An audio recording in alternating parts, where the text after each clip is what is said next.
आज हम सीए यानी चार्टर्ड अकाउंटेंट के बारे में पूरे विस्तार से जानेंगे। मेरा नाम खुशबू है और आपका हमारे इन्फॉर्मेशन सपोर्ट चैनल पर स्वागत है। सीए का काम किसी कंपनी, किसी इंडस्ट्री या लोगों को फाइनेंशियल अकाउंट को मैनेज करना होता है, जैसे कि टैक्स रिटर्न, कंपनी के जीएसटी, बिजनेस अकाउंट और बैलेंस शीट को तैयार करना होता है। आपको बता दें, प्रत्येक कंपनी व इंडस्ट्री को अपने फाइनल वर्क को सही तरह से मैनेज करने के लिए अकाउंटेंट की ज़रूरत होती है। इसी से आप अंदाज़ा लगा सकते हैं कि चार्टर्ड अकाउंटेंट यानी सीए बेहतरीन करियर विकल्पों में से एक है। जब आप किसी कंपनी में सीए के पोस्ट पर काम करते हैं, तब आपकी यह जिम्मेदारी होती है कि आप कंपनी के जीएसटी तथा बैलेंस शीट को हमेशा तैयार रखें।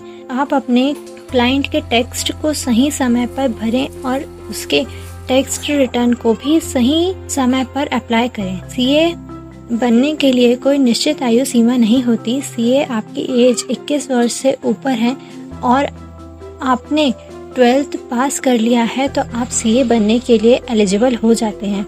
अगर आप 12th के बाद सीए का कोर्स करते हैं तो आपको 4 से 5 साल का समय तक लग जाता है। लेकिन अगर आप इस कोर्स को अपनी ग्रेजुएशन कंप्लीट होने के बाद करते हो तो इसमें आपको 3 साल का समय लग जाता है। सीए बनने के लिए आपको 3 चरणों की परीक्षा से गुजरना होता है। ये 3 चरण 3 कोर्स के अंतर्गत आते हैं। सीए बनने के लिए आपको 10th 12th पास करने होते हैं। उसके बाद आपको सीए फाउंडेशन के लिए रजिस्टर करना होता है। आपको बता दें, सीए फाउंडेशन से पहले सीपीटी कॉमन प्रोफिशिएंसी टेस्ट के नाम से जाना जाता था, लेकिन अब इस समय इसे सीए फाउंडेशन ही कहा जाता है। इस एग्ज़ाम के लिए रजिस्टर आप 10th के बाद कर सकते हो, लेकिन एग्ज़ाम आप 12th करने के बाद ही दे सकेंगे। इससे बेहतर है कि 12th पास होने के बाद ही एग्ज़ाम रजिस्टर करें, ताकि सीए का नॉलेज हो जाए। उसकी हेल्प से आप एग्ज़ाम क्लियर कर पाएंगे। सीए फाउंडेशन का एग्ज़ाम साल में 2 बार होता है, जून और दिसंबर के मंथ में। रजिस्ट्रेशन कराने के बाद ही आप इस एग्ज़ाम में बैठ सकते हैं। इसका रजिस्ट्रेशन फॉर्म अप्रैल या अक्टूबर के मंथ में भरा जाता है। सीए फाउंडेशन का एग्ज़ाम पास करने के बाद आपको IPCC exam, integrated professional competent course के लिए रजिस्टर करना होगा।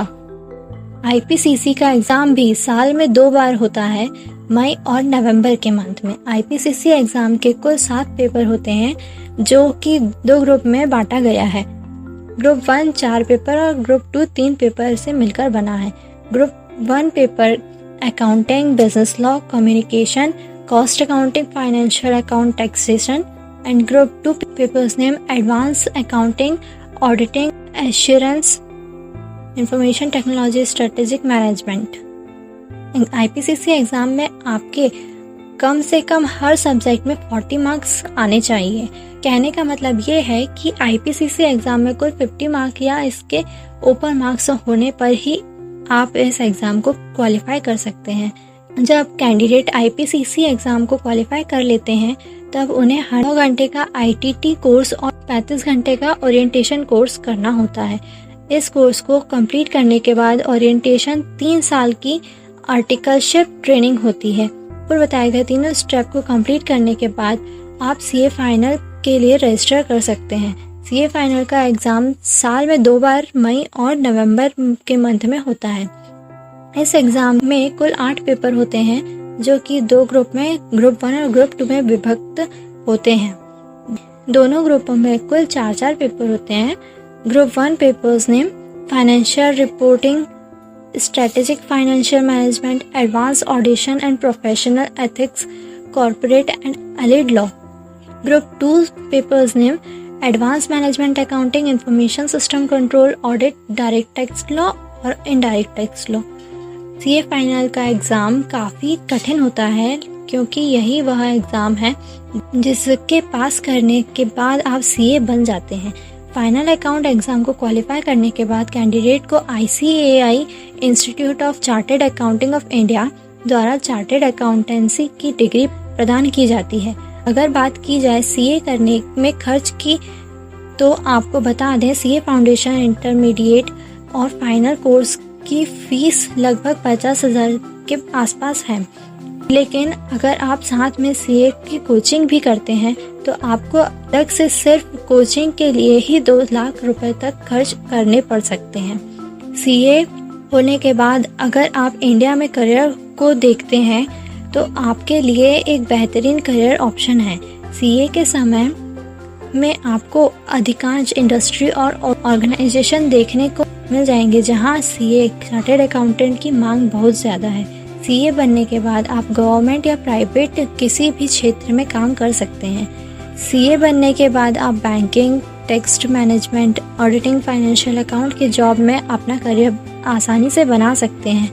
जैसे कि हम आपको पहले बता चुके हैं, सीए का काम financial advice, business accounting, bank audit, tax planning से जुड़ा होता है। अब बात किसी सीए की सैलरी से जुड़ी है तो यह पूरी तरह से उसके काम पर और उसके अनुभव पर निर्भर करता है। अगर आप फ्रेशर सीए हैं तो आपको मंथली 70,000 के आसपास तक सैलरी मिल सकती है, लेकिन समय बीतने के साथ जब आपको इस क्षेत्र में अनुभव हो जाता है तब आपकी सैलरी मंथली 3 लाख तक भी की जा सकती है।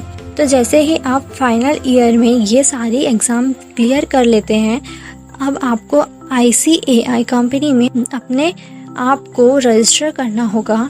एक चार्टर्ड अकाउंटेंट की तरह कि आप एक सीए कहलाएंगे। इसके बाद आप किसी भी कंपनी में एक चार्टर्ड अकाउंटेंट की तरह आसानी से जॉब कर सकते हैं और अच्छी सैलरी पा सकते हैं। आशा करते हैं कि आपको हमारी वीडियो अच्छी लगी होगी। अगर आपको कोई प्रश्न हो तो अपनी राय अवश्य दें। अगर आपको लगता है कि हमारे वीडियो पर कुछ सुधार की ज़रूरत हो तो कमेंट बॉक्स पर ज़रूर बताएं, जिससे हम एक बार फिर प्रस्तुत हों। वंदे मातरम।